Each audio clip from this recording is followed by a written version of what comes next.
बिस्मिल्लाहिर्रहमानिर्रहीम। अस्सलाम वालेकुम नाज़रीन, मैं हूं डॉक्टर आमिर मुस्तफ़ा और आप देख रहे हैं मेरा यूट्यूब चैनल। नाज़रीन, आज की वीडियो के अंदर हम एक ऐसे वाक़े का ज़िक्र करेंगे जो कि मिस्र और जॉर्डन के लोगों की तरफ से अपने फ़लस्तीनी भाइयों के लिए एक मिसाल मोहब्बत, एक कमाल मोहब्बत और एक भाईचारे का इजहार है। जी नाज़रीन, ये कहानी है प्लास्टिक की बॉटल्स की। प्लास्टिक की बॉटल्स के ज़रिए खुराक पहुँचाने की अपने फ़लस्तीनी भाइयों तक। जिसमें एक छोटा सा नोट भी लिखा होता है, एक पर्ची डाली जाती है उन बॉटल्स के अंदर, के ऊपर लिखा होता है कि forgive us our brothers, this is all we can do. माफ़ करना हमारे भाइयों, यही कुछ हम कर सकते हैं। न्यू अरब के मुताबिक ये सिंबॉलिक कैंपेन है जिसका नाम है from sea to sea, a bottle of hope for Gaza. Bottles में चावल, दालें, ड्राई फ्रूट्स और मुख्तलिफ़ किस्म के जो अनाज हैं वो भरे जाते हैं। फिर उनको बहिरा रूम के किनारे समंदर में छोड़ा जाता है, इस होप के साथ, इस ईमान के साथ, इस यकीन के साथ कि ये बॉटल्स खुराक की भरी हमारे जो भूखे फ़लस्तीनी भाई हैं जो कि कहर से गुज़र रहे हैं उन तक पहुंच जाएंगी। नाजरीन, मैं एक बात यहाँ पे बताता चलूँ कि मिस्र के सहले समंदर से लेकर गज़ा के सहले समंदर तक जो टोटल फासला है वो है कम से कम 250 किलोमीटर। ये कोई नदी नाला या कोई नहर नहीं है कि बॉटल छोड़ो और वहाँ पहुँच जाएं।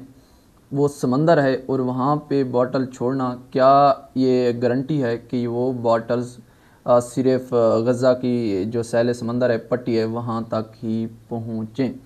नाजरीन, जब ईमान पुख्ता हो अल्लाह की ज़ात के ऊपर, जब कामिल यकीन हो, जब उस ज़ात के ऊपर जो तमाम ताकतों का मालिक है, जो खालिक है, जो हर चीज़ के ऊपर कादिर है, जब उसके ऊपर कामिल यकीन हो तो फिर अल्लाह की मदद शामिल हाल ज़रूर होती है। लोग कहते हैं मौज़े नहीं होते, मौज़े आज भी होते हैं, लेकिन अगर हमारा ईमान कामिल हो, हमारे जो तमाम तर उम्मीदें हैं वो उस अल्लाह की ज़ात के ऊपर हों और इतना भरोसा हो, तो फिर मौजज़े आज भी हो सकते हैं और मौजज़े हो रहे हैं। ये मौजज़ा से कम नहीं। तो मैं देख रहा था एक पोस्ट, जब एक मिस्री ने वो छोड़ी बॉटल्स ग्रेन्स की, अनाज की, जिसमें डिफरेंट किस्म के अनाज थे, तो वो रो रो के दुआ मांग रहा था कि या अल्लाह, इस बॉटल्स को, इस अनाज को गज़ा के लोगों तक लाजमी पहुँचाना। तो फिर दुनिया ने देखा कि वो बॉटल्स पहुंची गज़ा के लोगों तक। जब पहली बॉटल्स वहाँ एक बच्चे ने पकड़ी तो उसमें खोला, उसमें दालें वगैरह थी, वो निकाली तो उसके अंदर एक पर्ची भी थी। जब उस पर्ची को खोला गया तो जब पढ़ा तो उसके ऊपर लिखा था, माफ़ करना हमारे भाइयों, यही कुछ हम कर सकते हैं। तो उस बच्चे ने फिर कहा कि हमारे मिस्री भाइयों, पहली बॉटल हमारे तक पहुंच चुकी है। ये लम्हा कितना जज्बाती था, कोई सोच भी नहीं सकता। तो नाज़रीन, मुझे इमाम गज़ाली का एक कौल याद आ रहा। फरमाते हैं, अहयाल उलूम में लिखा है कि मौजज़ात अल्लाह की कुदरत की निशानियां हैं, लेकिन इनका मकसद सिर्फ हैरत में डालना नहीं बल्कि ईमान को मजबूत करना है। जिहाद के बारे में उनका कहना है कि मुसलमानों को अपने भाइयों की मदद करना फ़र्ज़ है, ख़्वाह वो माली हो, जिस्मानी हो या दुआया हो। तो यहाँ पे एक ज़बरदस्त मिसाल है मिस्री लोगों की। देखें, जो गज़ा के इर्द गिर्द जितने भी ममालिक हैं, मोस्टली मुस्लिम कंट्रीज़ हैं और उनके जो हुक्मरान हैं वो बेहिस हो चुके हैं। उनके अंदर शर्म व हया की नाम की चीज़ कोई नहीं रही। उनके ऊपर उन बच्चों के जो मर रहे हैं भूख से, उसका कोई असर नहीं हो रहा। शहीद तो कितने हो चुके, हज़ारों, और कितने मजालिम उनके ऊपर गिराए गए, और अब ये हालत है कि वहाँ पे हज़ारों लोग भूख की वजह से ज़िंदगी और मौत की कश्मकश में हैं, तो उनके ऊपर कुछ असर नहीं हो रहा।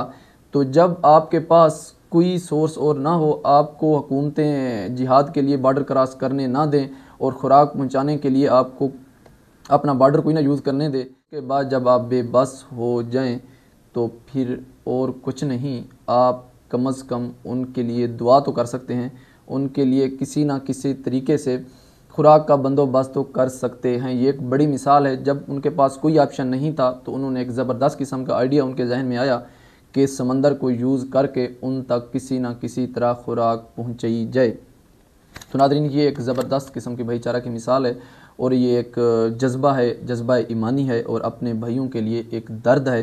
अल्लाह पाक ज़रूर उनकी इस काविश को पसंद फरमाएगा। उसके बाद हम देखते हैं कि ये आइडिया उनके जहन में कैसे आया। तो ये आइडिया एक इंजीनियर है मिस्र का, जो कि रहता है जापान के अंदर, उसका ये आइडिया था। उसने ये आइडिया दिया। उसने बताया कि एक 25 लीटर का प्लास्टिक जेरिकेन 6 से 8 किलो खाना कैरी कर सकता है और इसमें 8 लीटर हवा छोड़ी जाती है ताकि ये तैर सके। उन्होंने कहा अगर बॉटल्स को पोर्ट साइड के ईस्ट से 4 किलोमीटर दूर 60 डिग्री एंगल पे नॉर्थ ईस्ट की तरफ छोड़ा जाए तो समंदरी करंट्स इन्हें 72 से 96 घंटों में गज़ा का किनारे तक ले जा सकता है।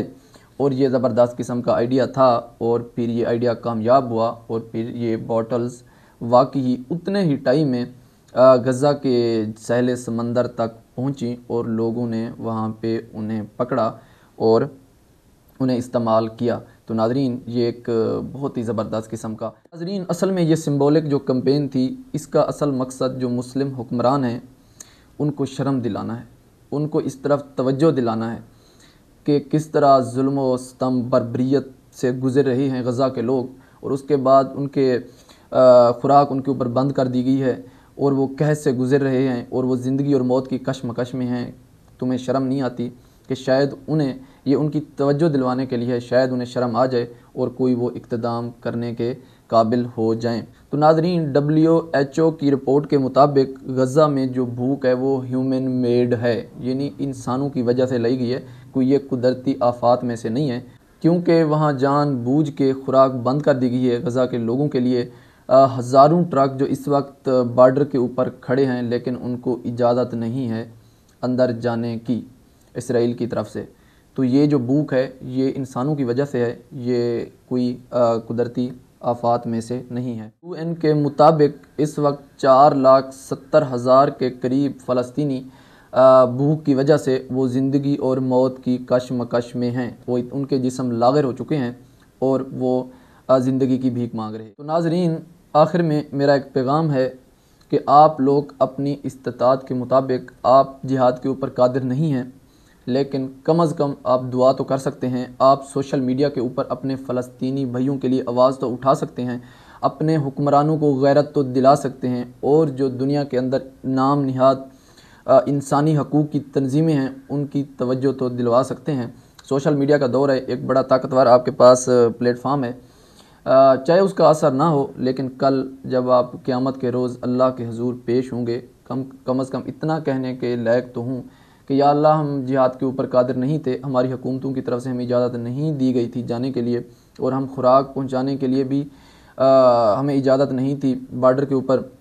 तो हम एक ही काम कर सकते थे, हम अपने फ़लस्तीनी भाइयों के लिए दुआ कर सकते थे और उसके बाद हम सोशल मीडिया के ऊपर उनके लिए आवाज़ उठा सकते थे, वो हमने की। तो नाज़रीन अपने फ़लस्तीनी भाइयों के लिए इखलाकी, माली और सपोर्ट जारी रखें, उनके लिए दुआएं करें और अपने हुक्मरानों को शर्म दिलाने की कोशिश करें। उम्मीद है कि अल्लाह पाक इनको गैरत दे, इनके अंदर हिम्मत पैदा करे। इन्होंने बेहयाई का लिबादा ओढ़ा हुआ है और आँखों के ऊपर पट्टी बांधी हुई है, अल्लाह करे ये पट्टी इनसे उतर जाए और इनके अंदर कोई अपने मुसलमान भाइयों के लिए कोई गैरत जाग जाए, कोई हमदर्दी जाग जाए। तो नाज़रीन ये थी आज की वीडियो और इंशाल्लाह मुलाकात होती है नेक्स्ट वीडियो में नए टॉपिक के साथ। तब तक के लिए अल्लाह हाफ़िज़।